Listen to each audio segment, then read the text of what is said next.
Tänään meillä tosiaan teemana on Stalan tuotemuotoilu ja muotoilufilosofia. No, ei musta filosofiksi kyllä ole, mutta pyrin niin kuin avaamaan sitä ajattelutapaa meidän tuotteiden suunnittelun taustalla ja sitä luonnetta ja niitä arvoja, mitä meidän muotoiluun liittyy. Mutta kyllä siinä mielessä voidaan niin kuin puhua filosofiasta, että kyllä me kaikella meidän tekemisellä niin kuin pyritään siihen, että me täytetään tiettyjä kauneuden, toimivuuden, vastuullisemman yhteiskunnan ehtoja ja uskotaan vahvasti semmoiseen käyttäjälähtöisyyteen ja että saadaan maailmaa toimivammaksi sitä kautta. Ja käytännössä me haastatellaan meidän asiakkaita ja kuluttajia paljon, esimerkiksi kauppakeskuksissa kuluttajia. No, nyt korona-aikana se tietenkään ei ollut mahdollista, mutta sitten toisaalta nyt kun ollaan onlineissa paljon, niin me kerätään entistä enemmän palautetta meidän verkkosivujen kautta asiakkailta ja kuluttajilta ja tehdään kyselyjä ja pyritään siinä semmoiseen jatkuvaan vuorovaikutusprosessiin. Me tehdään paljon testauksia ja koeponnistetaan meidän ajatuksia ja ideoita meidän asiakkailla jo niin kuin siinä tuotekehitysvaiheessa ja kyllä me pyritään siihen, että me löydettäisiin semmoisia arvokkaita, jos näin voisi sanoa, arvokkaita ongelmia sieltä, joihin me pystytään sitten kuvittelemaan ratkaisuja, lähteä niitä sitten sitä kautta kehittämään. No, Stalan muotoilun määritelmään, kun tässä mietin tätä teemaa, niin että jos kysytään, että onko joku punainen Stalan design opus, niin ei ole kylläkään, että totta kai semmoisia sovittuja niin kuin menetelmiä ja käytäntöjä on, mutta kyllä siinä on kyse semmoisesta huomattavasti laajemmasta kokonaisuudesta ja semmoisesta ajattelumallista, että design on kaikki, voisi jopa sanoa, että mä tykkään puhua ja ajattelen tämmöistä muotoiluajattelusta, design thinkingistä niin kuin sanotaan, ja kyllä se siinä mielessä on niin kuin filosofia, että se on ajattelutapa, joka koskee oikeastaan koko meidän yrityksen olemassaoloa. No, tässä meidän ihan loistava maailmanluokan luova muotoilutiimi näkyy kuvassa ja sitten sen lisäksi meillä on aina projekteissa niin kuin tämmöisiä design-partnereita apuna ja tukena sekä kotimaasta että ulkomailta riippuen sit niistä kulloisestakin kehityskohteista ja tavoitellaan semmoista niin kuin lähtökohtaa, että me tunnistettaisiin ja tunnettaisiin nämä pohjoismaisen käyttäjän tarpeet ja siihen sitten pohjataan, että kyllä siinä suunnittelun lähtökohtana on semmoinen tosi vahva muotoiluajattelu ja jos me mietitään niin kuin design thinkingia ja sen merkitystä, niin kyllä se on se, että se on ihmislähtöistä ensisijaisesti, että se käyttäjä ja käyttäjätarpeet on siellä keskiössä ja se on iteratiivista ja kokeilevaa ongelmanratkaisua. Skenaarioajattelu on tosi vahvasti siinä mukana ja erityisesti se on tulevaisuuteen suuntaavaa se tekeminen silloin. No, klisee tai ei, niin mä uskon kyllä siihen, että se ympäristö, missä me ollaan, niin vaikuttaa vähintäänkin alitajuntaisesti meidän niin kuin tekemisiin, että kun välillä vitsaillaan tai sanotaan, että suunnittelu saa inspiraatiota luonnosta ja näin poispäin, niin kyllä se mun mielestä on totta, jos se on aitoa, että tässä on yksi kuva, minkä mä oon ottanut Hollolasta, meidän mökkitien varrelta vuosia sitten ja käyttänytkin muutamissa esityksissä tätä ja aika seesteinen tunnelma, samalla pitää sisällään niin kuin huikean määrän dynamiikkaa, kun miettii mitä tuossa on tapahtunut, hyvin yksinkertainen kuitenkin niin kuin jo itse kuvakin rakenteeltaan ja tämä mielikuva, mikä kun mä ajoin hiekkatietä ja näin tämän jotenkin ja se niin kuin kolahti pakki päälle, vähän peruutin ikkuna auki ja otin tämän kuvan, niin tämä on kyllä jäänyt tosi vahvasti mun muistiin ja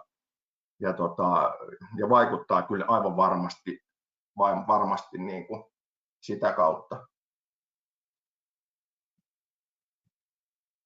No, yksinkertaisuudesta kun puhutaan, niin usein mainitaan less is more, tai puhutaan funktionalismista, form follows function, tämmöisiä sloganeita, mikä on vielä itse asiassa vanhempi ajattelumalli, mutta kyllä nämä niin kuin pitää sisällään ihan huikean ja suuren määrän niin kuin viisautta noiden punchlineien lisäksi, että ne on niin kuin oikeasti paljon syvällisempiä asioita. Ja aikoinaan Brownilla oli suunnittelijana tämmöinen kaveri kuin Dieter Rams, joka näkyy tässä oikealla alhaalla, ja hän kirjasi 70 itse asiassa käsittääkseni vuonna tämmöistä 10 prinsiippiä hyvästä suunnittelusta ja muotoilusta, ja näiden merkitys kyllä on ollut niin kuin huikea historiassa ja hyvin vahvasti niin kuin mukana ihan suomalaisessa muotoilukoulutuksessa ja siinä perinteessä. Ja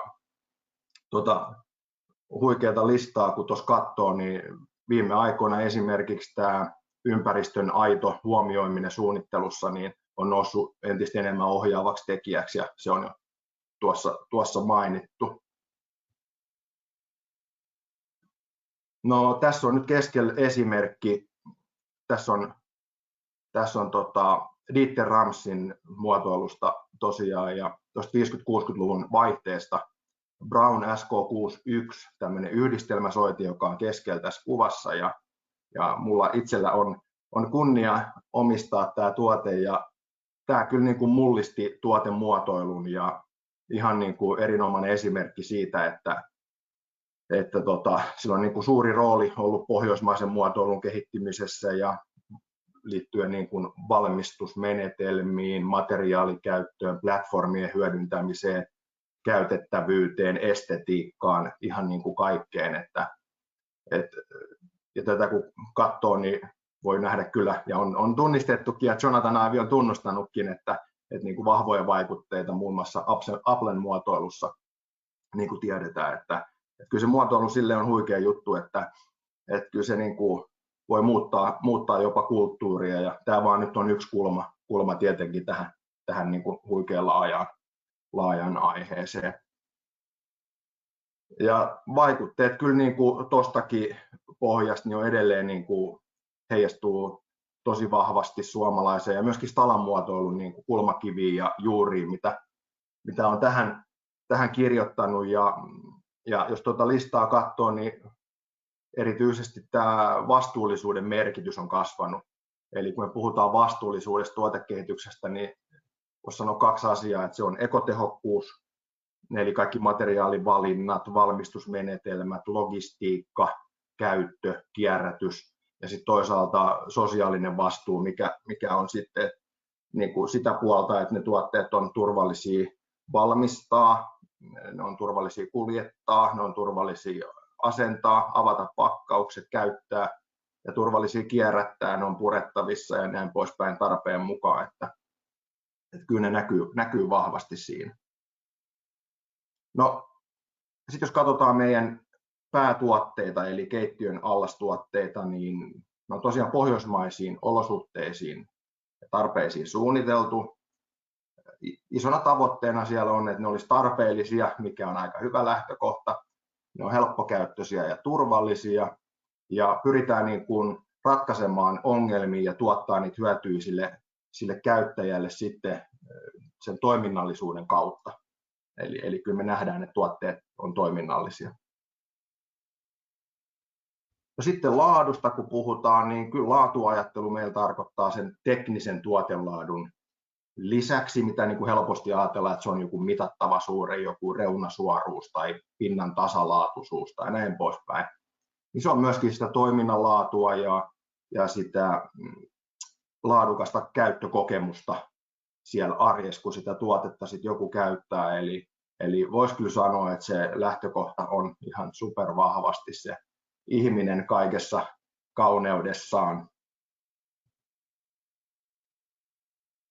Meillä on vahva pyrkimys sellaiseen hyötyajatteluun näiden tuoteominaisuuksien takana, että tässä kuvassa kun katsoo, niin esimerkiksi se, että kun me kehitetään meidän mallistoa, niin me otetaan erilaiset keittiötyylit huomioon siellä, me otetaan erilaiset tasomateriaalit huomioon, että löytyisi sitten niin kuin eri tarpeisiin ja eri tyyleihin soveltuvia tuotteita meidän mallistosta.